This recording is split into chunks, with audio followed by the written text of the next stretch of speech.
Ang pinaka-iconic na version ng kwento comes from the Grimm Brothers, published in 1812. Then, nirevise siya in 1857. So, here's how it goes. So, may isang bansa raw sa malayong lugar, as in parang kalaban ni Dora the Explorer ang biyahe.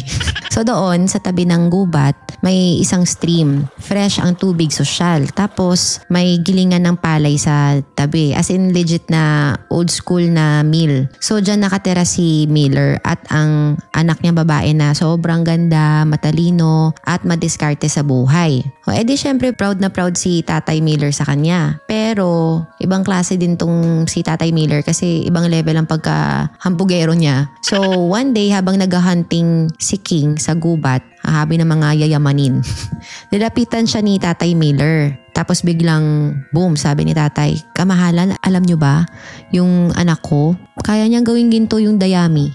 Now, the king was like,